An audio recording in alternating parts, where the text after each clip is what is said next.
계약서를 어떻게 쓰냐에 따라 달라질 수가 있거든요. 여기서 내가 회사 주인인데 일을 다 못하니까 대리인한테 맡긴 거야. 이거 나가서 좀 해줘. 일정한 부분을 좀 해달라고 맡겼어. 그럼 걔가 나가서 내 이름으로 계약을 하잖아. 그럼 그 계약이 잘못되면 내가 책임져. 내가 책임지는 건데 나가서 거래한 사람은 누구야? B잖아. 아니, 나가서 거래한 사람은 대리인이잖아. 대리인도 B에 대해서는 다 책임을 져야 된다. 그러면 만약에 요 둘 사이의 문제는 둘이서 알아서 하는 거야. 무슨 얘기겠지? 근데 여기서 이거는 다르지? 위임 계약은 뭐냐? 이거는 대리 계약서 쓰나? 어쨌든 대리 계약서 쓴다고 썼을 때 위임은 꼭 계약서를 써야 돼. 그래서 위임을 보면 내가 A라는 사람, B라는 사람에게 일을 맡겼어. 이혼소송을 맡겼단 말이야. 수임은 변호사야. 그래서 위임을 받았으면 그 일과 관련해서 예를 들어 그 의뢰받은 일과 관련해서 나는 잘 해결을 해줘야 돼. 그런데 책임은 그 이혼소송과 관련돼서 발생하는 마지막 법적 책임은 위임인만 지는 거야. 수임인은 지는 게 아니고. 그런데 만약에 이 변호사가 이 수임을 받아가지고 일 처리를 잘못해가지고 이 이혼소송이 틀어졌어. 그러면 어떻게 되냐면 그것과 관련된 건 다른 걸로 손해배상을 물어야 되는 거야. 무슨 알겠지? 이게 약간 잘못 생각하면 헷갈릴 수 있으니까 예를 좀 들어서 생각해보면 괜찮을 것 같아. 이게 읽어보면 다 똑같거든. 예를 들어서 뭐 대리행위는 법적인 행위만 책임진다. 뭐 위임행위는 법적인 행위와 사실행위 다 책임진다. 뭐 이런 식으로 나와 있는데 이게 뭔 소리인지 헷갈린다. 결론이 이런 거야. 내가 나가서 이거는 하나잖아. 그치? 하나잖아. 근데 얘는 예를 들어서 뭔가 문제가 발생하면 얘 두 군데에 물을 수 있고 얘는 한 군데에 물을 수 있는 거야. 다 차이점 알겠지? 이해되니? 대리계약이랑 위임계약의 차이점. 여기는 대리인이 끼는 거고 얘는 중간에 끼는 게 없어. 내가 얘 다 맡기는 거야. 통째로. 얘도 맡기는 거이긴 한데 얘가 나가서 직접 하는 거잖아. 그치? 달라. 중간에 내가 일을 맡겨달라고 이렇게 맡기는 거. 그리고 내가 널 대신해서 네가 나가서 뭘 해. 이건 다른 거거든. 느낌이 약간 달라. 어떻게 얘기를 해? 수임이랑 변호사 다른 거. 야이씨, 내가 여기 수임이 변호사라고 적어놨지 않았니? 네? 이 변호사야. 얘는 이혼소송 당사자. 이혼소송은 누구랑 할까? 여자랑. 남자랑 하겠지. 여자 남자 중에 한 사람을 했겠지. 오케이? 저렇게 하면 될 것 같아. 내가 저거는 설명을 제대로 못 해줬으니까 시험 문제 내지 않을게. 일단 알고 있어. 알고 있고 내가 조금 더 적절한 얘가 생각나면 이 얘기를 해줄게. 오늘은 머리가 더 이상 돌아가지 않는다. 자, 그래서 여기서 보면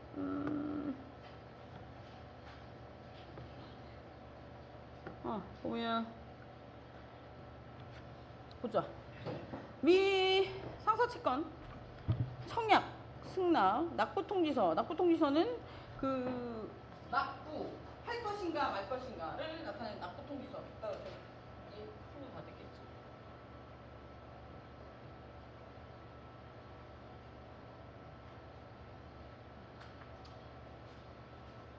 계약을 할 것인가 말 것인가 하고 이 통지를 해줘야 돼. 그리고 나서 물건 보관 의무도 있다고 그랬고 이런 것들은 알고 있어야지. 상행위의 유상성. 상행위의 유상성이라는 게 뭐야? 상행위는 무조건 돈을 지불해야 된다는 거야. 그지? 그래서 상행위의 유상성 한번 보자. 상행위 유상성 뭐 별거 있냐? 상행위의 유상성 보면 소멸시효. 물건 보관 의무가 있고 상행의 유상성이라는 얘기는 뭐야? 보수 청구권이 있다는 거야. 상인은 영업범위 내에서 타인을 위해서 일하면 무조건 돈 받을 수 있어. 그지? 예를 들어 상인이 만약에 상인이 물건을 대신 보관해 주거나 운송을 하면 보수 청구를 할 수가 있어. 그런데 개인이 하면 어떻게 되냐? 상인이 아니고 일반인이 하게 되면 그건 아마 그게 보수를 받겠다는 그 약정이 있어야 될 거야. 그래서 조금 달라. 그리고 이자 청구권. 이자 청구권 같은 게 상인은 금전을 대여하면 빌려주거나 이렇게 하면 특약이 없어서 법정 이율이 몇 %야? 법정 이자 청구 가능해. 잘 들어야 돼. 상사 계약에서는 예를 들어 상사 계약과 관련해서 금전이 왔다 갔다 하는 경우에는 퍼센테이지를 상법에서는 퍼센테이지를 적죠. 몇 프로의 이자를 받는다고 적지 않더라도 6% 이자를 받을 수 있어. 근데 민법 개인 간의 채권 채무 관계에서는 안 적으면 못 받아. 적어야 된다고. 그래서 여기서 보면 상사 채권은 예를 들어서 6% 그리고 최단금 이자는 상인이 영업범위 내에서 다른 사람의 금전을 대신 지급하고 최단금에 대한 법적 이자나 보수 청구 가능해. 내가 예를 들어 네가 줘야 되는 돈을 내가 대신 주면 거기 내가 돈을 준 거에 대한 이자랑 이런 것들을 받을 수 있다는 거야. 보수 이런 것들을 받을 수 있다는 거야. 이게 당연한 거고. 차이점은 다른 건 없고 이유를 상법은 이유를 적지 않아도 6% 이자를 받을 수 있다는 거고 민법은 이유를 적어야지만 받을 수 있어. 상법이 적용되는 건 뭐야? 상인 간의 거래. 어느 한쪽이는 상인이면 그건 상인이잖아. 그래서 그럴 경우에는 6%를 받을 수 있다는 거야.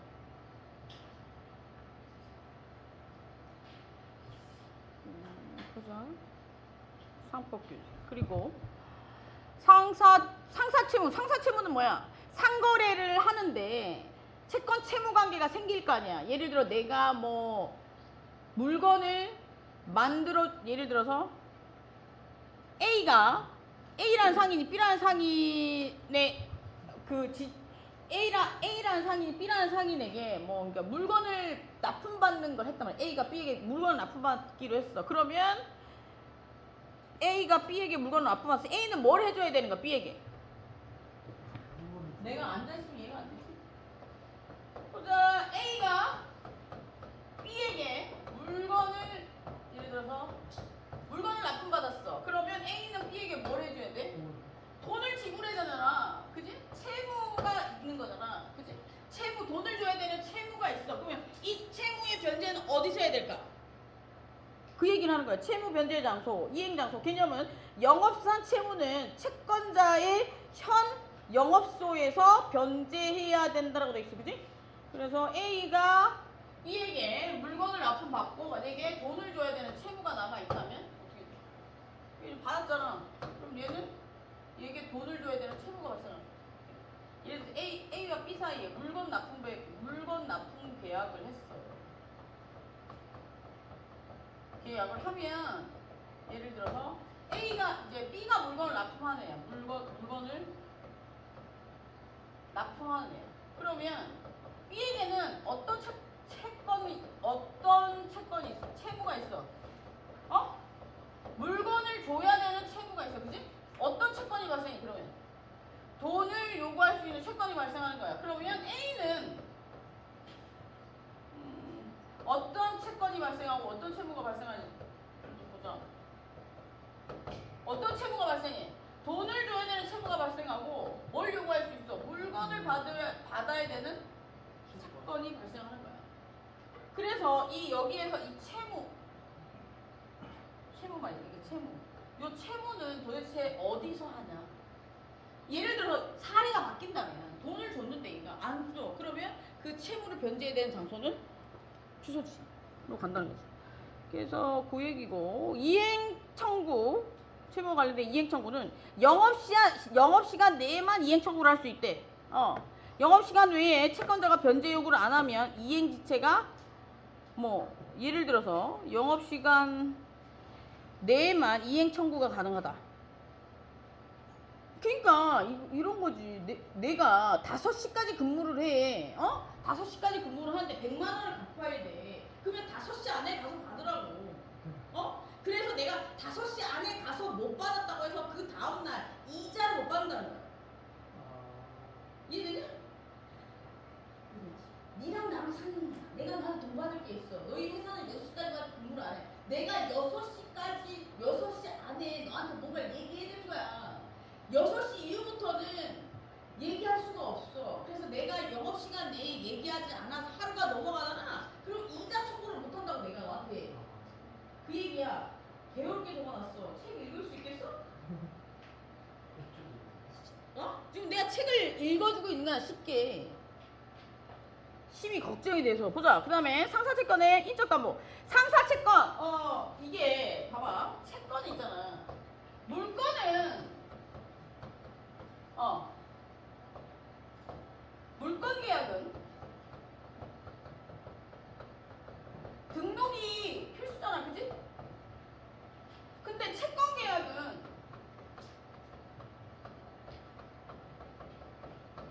등록이 없잖아. 그래서 계약 자체가 굉장히 불안정해. 계약 자체가 불안정하다고. 내가 너한테 돈을 빌려줬어. 그러면 네가 돈을 줄지 안 줄지 모르잖아. 내가 너한테 납품 계약을 했어. 계약서밖에 안 썼잖아. 계약서는 돈을 꼭 준다는 약속이 아니야. 안 줄 수도 있어. 내가 얘기했지. 얼마 전에 사기당한 게 내 친구가 돈 떼었어. 법을 이렇게 바삭하게 아는데도 뛴다니까. 빌려주지 마. 그냥 줬다고 생각해. 병났을 거야. 봐봐. 그러면 내가 너한테 돈을 빌려주고 뭐라고 하지? 차용증을 썼어. 그 차용증은 너한테 돈을 달라고 요구할 수 있는 그냥 종이야. 받을 수 있는 게 아니라고, 그걸로. 그러니까 이렇게 채권 계약은 굉장히 불안정하단 말이야. 그래서 이거를 조금 보충하기 위해서 인적담보, 물적담보 담보를 잡는 거야. 인적담보는 뭐야? 보증인. 물적담보는 뭐야? 물건을 잡아. 갑구, 을구이지. 을구에 저당권, 근저당권 뭐 이런 거 있잖아. 가압류 이런 것들이 잡은 거야. 이해됐지? 그래서 여기서 보면 상사채권의 인적담보라는 얘기는 뭐냐면 상거래에서 채권 채무관계가 발생했을 때 이 채권 채무관계를 위해서 보증인을 세우는 거야. 그래서 수인의 상거래로부터 발생하는, 예를 들어서 조합원, 예를 하나 들으면 조합원 여러 명이 공동으로 상품을 구매해서 각 조합원들에게, 조합원이 전에 예를 들어서 상인 A라는 상인이 B라는 상인에게 물건을 파는데 물건을 파는데 이 물건이 굉장히 액수가 커. 그럼 어떻게 하는 거야? 이걸 그러니까 주는데 돈을 받아야 될 거 아니야, 그치? 그러면 이 액수가 되게 커. 그러면 이 상인은 이 사람에게 담보를 달라고 얘기할 수 있다고. 인적 담보를 주든지 물적 담보를 주든지. 인적 담보는 뭐야? 그 조직의 구성원들 중에 이 거래가 틀어졌을 때 책임질 수 있는, 너 말고 책임질 수 있는 사람을 넣으라는 거야. 그지? 그게 인적 담보고, 물적 담보는 그 사람이 가지고 있는 동산이나 부동산을 잡는 거지. 동산도 잡을 수 있어. 그래서 여기서 보면 동산은 그냥 등록하는 게 아니고, 부동산은 걔한테 걔가 가지고 있고, 부동산 등기부 등본에 처분을 못하게끔 잡아놓는 거야, 내 걸. 액수만큼. 부동산은. 우리 알겠지? 건물은 내가 데리고 올 수가 없잖아. 담보를 잡았다고 해서. 그래서 등기부 등본에 네가 쓰고 있어. 일단 네가 쓰는데 등기부 등본, 우리가 소유권은 뭐가 있더라? 사용, 수익, 처분이라고 했지. 사용은 해. 수익도 해. 처분을 못하게 잡아놓는 거야. 내가 돈을 받아야 되니까. 근데 동사는 그런 게 없잖아. 그럼 어떻게 하면 돼? 내가 나한테 돈을 빌렸는데 네가 가지고 있는 물건 중에 이게 제일 고가야. 그럼 내가 이거 갖고 오는 거야. 안 그러냐? 동사는 쟤한테 사용하고 수익하게 해주면 제가 처분을 했는지 아닌지 내가 모르잖아. 그런 조치가 없기 때문에 동사는 그냥 가지고 오는 거야. 유치권을 가지고 오는 거라고. 그리고 예를 들어 부동산은 거기다가 잡아놓는 거. 잘 들어야 돼. 오늘 설명이 헷갈려. 그래서 여기서 보면 보증인의 연대채무 있을 수 있고, 보증인의 연대채무, 상행위와 관련된 보증인은 주채무자와 함께 연대해서 책임진대. 그래서 은행 대출 시에 상인은 주채무자와 보증인을 해가지고 연대 책임을 지게끔. 내가 어디 내가 상인인데 은행 가서 돈 빌릴 때 은행에서 보증인 세우라 하잖아. 보증인 내지는 부동산 가지고 오라고 그래. 똑같잖아. 저기 우리 돈 빌릴 때랑. 그래서 여기서 보면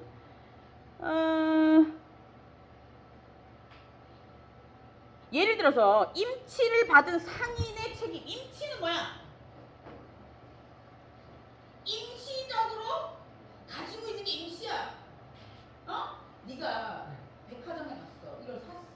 근데 저 위층에 가야 되는 게 너무 무거운 거야. 그러면 이거 물건을 산 매장이 어떻게 하냐? 잠시 맡겨놓고 이게 임치야. 임치를 하게 되면 상인은 예를 들어 상인이 영업의 범위 내에서라는 건 뭐야? 뭐 내 물건을 샀다든지 영업시간 내라든지 나와 거래를 튼관계라든지 이런 영업의 범위 내에서 임치를 받으면 선량한 관리자의 주의 의무를 잘해야 되는데 이게 선량한 관리자의 주의 의무라는 게 뭐야? 이게 훼손되거나 멸실되거나 이러지 않게끔 잘 보관해줘야 된다는 거야. 보관만 잘해주면 돼. 그리고 예를 들어서 근데 선량한 관리자의 주의에는 좀 생각해봐야 되는 게 있는데 만약의 경우에 제대로 잘 보관해주지 않으면 책임을 져야 돼요. 그 물건을 배상해줘야 된다고. 그러면 조금 더 쉽게 생각하면 내가 불편하면서 겁나 비싼 걸 하나 샀어. 걔가 맡겨놨어. 그리고 다른 층에 갔다 왔어.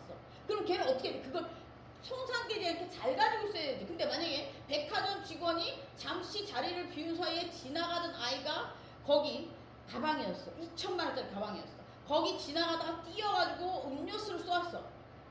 누가 물어줘야 돼? 상식적으로 한번 물어보자. 야, 네가 백화점 중이야. 네가 에르메스 매장에 있어. 근데 어떤 여자가 가방을 하나 샀어. 그 맡겨놓고 위에 올라가 딴 거 사고 온다 그랬어.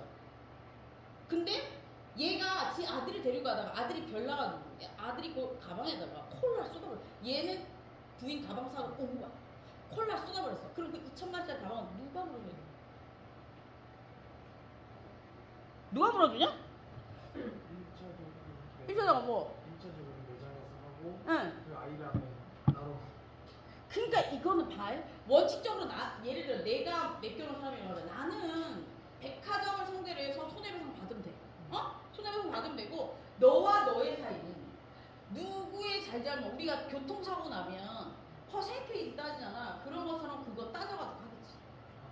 그러니까 여기서는 내가 맡겨놓은 임치를 중심으로 해서 얘기하면 나는 얘한테 물으면 되는 거야. 물어달라고 하면 돼. 그러니까 어떻게 하면 돼? 우리가 상행위를 할 때 내 업무 범위 내에서 뭔가 누군가가 물건을 맡기면 보관할 자신이 없으면 맡아주면 안 되는 거야. 뭔 얘기인지 알지? 고객님 죄송합니다. 저기 보관함에 넣어주시거나 안내 데스크에 넣어서 이래야 되는 거야. 까딱 잘못해가지고 맡아줘가지고 잊어버리잖아. 그럼 네가 물어줘. 이해되니? 그래서 요 같은 경우에 법에 나와 있어. 상인이 영업범위 내에서 임치를 받으면 선량한 관리자의 주의 의무라는 건 뭐냐면 내 것처럼 잘 관리해야 된다는 거야.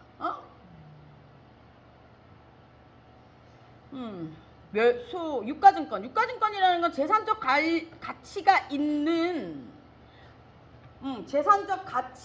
있는 권리를 표시한 증권이라는 거거든. 어떤 게 있어? 우리가 잘 알고 있는 거 어음이나 수표나 이런 것들이야. 재산적 가치가 있대. 그러니까 이게 얼마짜리야 이렇게 적어놓은 종이. 그래서 여기서 보면 재산적 가치가 있는 것을 표시해 놓은 증권인데 화물상환증도 유가증권에 들어갈 수 있어.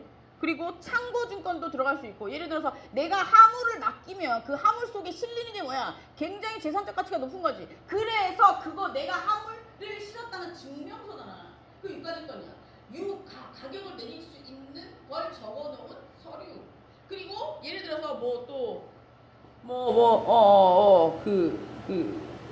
창고증권, 우리가 창고에 뭘 넣어놓잖아. 그러면 그런 것들도 내 창고에 재산적 가치를 넣어놓은 거기 때문에 뭐가 쓰겠지.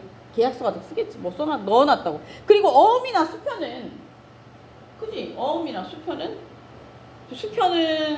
그 돈을 적어놓은 거. 어음은 내가 빌린 액수를 적어놓은 거잖아. 그지? 그래서 어음, 수표. 그런 것들. 그리고 전자등록. 넘어가자. 그래서 상사계약은 왜 민사계약이랑 그 차이점을 주냐면 거래를 신속하게 하고 그리고 그 거래 상대방 또는 그 제3자에게 신뢰를 주기 위해서 그러니까 경제가 빨리빨리 순환되기 위해서 그게 중요하다는 거죠. 그리고 이제 상인 같은 경우에는 청약 즉시 어떻게 해야 돼? 청약을 받으면 어떻게 되냐? 상인은 내가 상인이고 네가 상인이야. 그럼 내가 나한테 청약을 넣어. 그럼 너 어떻게 해? 납부할지 말지를 꼭 바로 통지해야 돼. 그리고 이제 상인 같은 경우에 물건 보관이나 이런 것들에 대한 게 빡세지. 물건 보관가 빡세고 또 뭐 일한 거에 대한 보수, 이자 이런 것들을 민법이랑 달리 청구할 수 있어요. 그래서 아까 전에 얘기했다시피 뭐 상거래에서 만약에 이자 퍼센테이지를 적지 않더라도 6%는 받을 수 있다는 거지. 근데 개인 간의 거래에서는 받을 수 있다고 그래서 없다고 그랬어. 못 받아. 예를 들어 내가 너한테 돈을 100만 원 빌려줄게. 이렇게 해서 밑에 연 이율 적지 않으면 넌 100만 원만 받는 거야. 개거품 물어도 소용없어. 뭔 얘기인지 알지? 그러니까 이율을 적어야 돼. 이율. 그리고 상사채무 연대 책임, 상사 법적 이율, 그리고 연대 책임. 그 채권 계약일 때는 연대 책임을 져야 된 연대 책임과 관련된 인적 담보를 잡아야 된다고 그랬지? 물적 담보를 잡아야 되고. 그리고 이제 만약에 채권 채무 계약에서 변제 장소는 어디야? 얘 지금까지 배우고 얘기하잖아. 채권 변제 장소는 어디야? 내가 너한테 물건을 납품했어. 그럼 니는 나를 돈을 어디 원칙은 법에 어디에 가져다 두라고 돼 있어? 그럼 다시 내가 너한테 돈을 줬어. 걔 상인이야, 너도 상인, 나도 상인이야. 내가 물건 납품 계약을 했는데 내가 너한테 돈을 일단 줬어. 그럼 넌 물건을 가지고 어디로 가냐? 니네 집으로 가니? 그렇지. 내 사업장 소재지로 와서 물건을 줘야 된다고.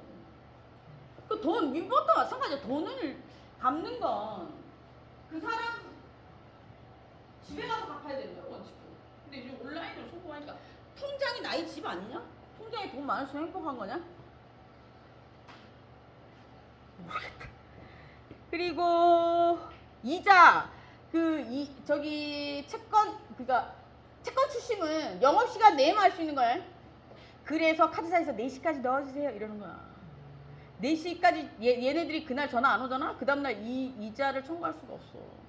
4시까지 꼭 넣어주세요. 4시까지가 4시까지 은행 시간이라고 4시까지 넣어달라고. 은행 5시까지 아니야? 4시에 아 4시에 닫니? 아 그래서 4시까지 넣어달라고 그런다. 그런 거래.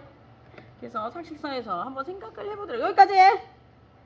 그러면 몇 페이지까지 간 거지? 100? 어? 100? 161? 112? 112. 아직 시험 문제는 안 냈고. 일단 시험 시간은 얘기했고. 바이 깊이 들어가지 않아. 내용이 너무 어렵기 때문에 깊이 들어가지 않을 거고 판례 안 볼 거야. 학설 보지 마. 개념 위주로 공부해. 무슨 알겠지? 그리고 공부를 하고 있으면 너희들에게 축복이 내릴 수도 있어. 열심히 하고 있어. 하고 잠시만.